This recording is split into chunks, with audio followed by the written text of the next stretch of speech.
the bigger animals. This included the breeding of white mice, guinea pigs, and pigeons, as they are the best source of protein for the larger animals. Here in the Philippines, we don't really get used to feeding guinea pigs.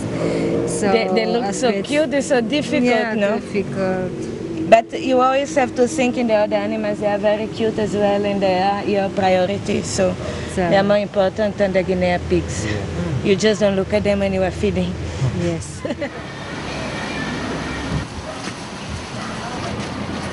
So the proud of Eco Garden. Bali, ang naitulong talaga ng DED, siguro dalawang aspeto, no?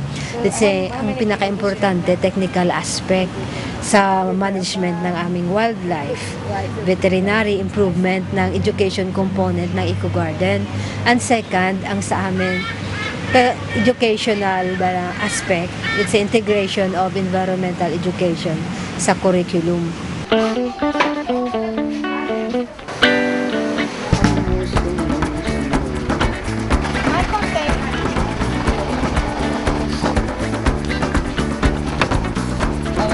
Hey, where are you going?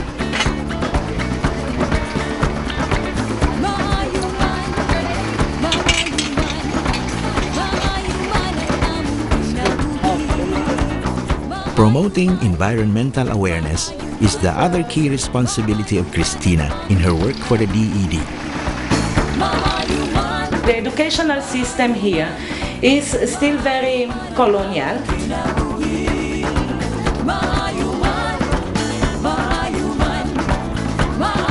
In the high school, in the preschool, we are speaking about elephants, about giraffes, about lions, but we are not speaking about the Visayas spotted deer, we are not speaking about the Tarik-Tik hornbill. So we have very few initiatives where really interact, or they really integrate the local problems with local solutions.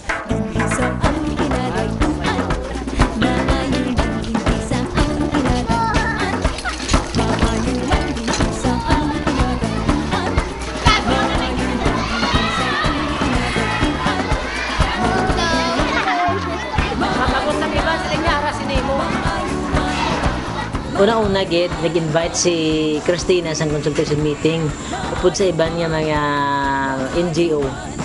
Tapos naka-attend ko to, nag-istorya si Cristina sang project sang puppet, no, nga gamiton para sa education program.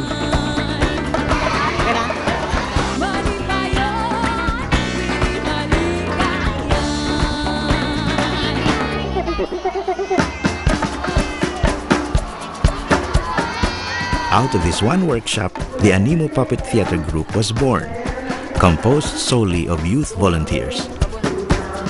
Ang Animo ni, ang iyas ni nga botsilingon, para sa Ilonggo, ang Animo, kamadmaran sa English, ang consciousness o conspirit. Ang kaharian sa kadagatan. Maayong aga sa inyong tanan. Ang aton nga pulong-pulong. All the puppets and sets used in the plays are handmade by the volunteers. And all stories are written by the kids themselves. Sa diri sa amon lugar.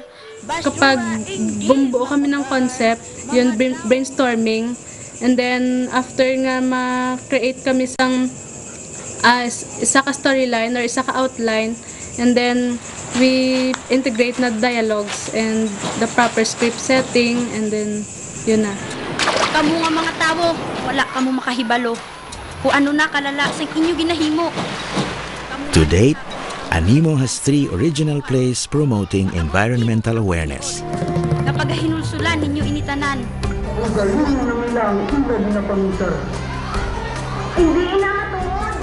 Kung makita sila namon nga nalipay sila maglantaw sa namon show nga kakinadlaw sila, di ba batyagan na namon nga sa amon tagipuso, di ba batyagan namon nga nalipay man kami nga makita sila namon nga namian sila maglantaw sa namon show.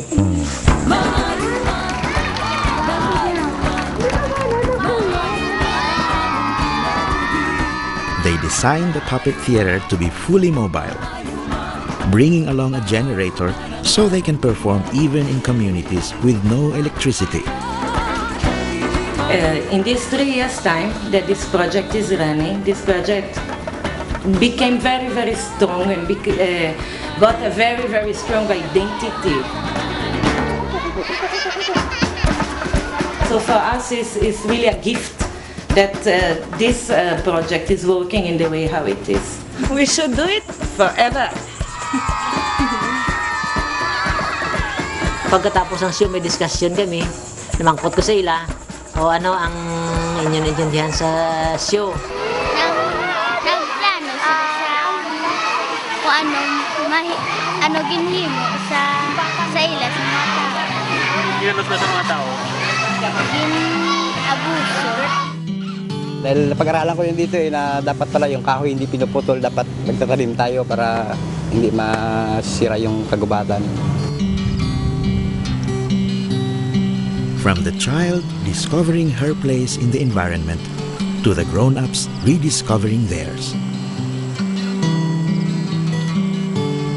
If both younger and older generations can come together to preserve the environment, then maybe one day we can set all the birds free. Singlaya ng agila sa himpapawid, singlaya ng agos ng batis, singlaya ng igat sa karagatan, singlaya ng pintig ng puso, singlaya ng pagdaloy ng lugos sa kaugatan.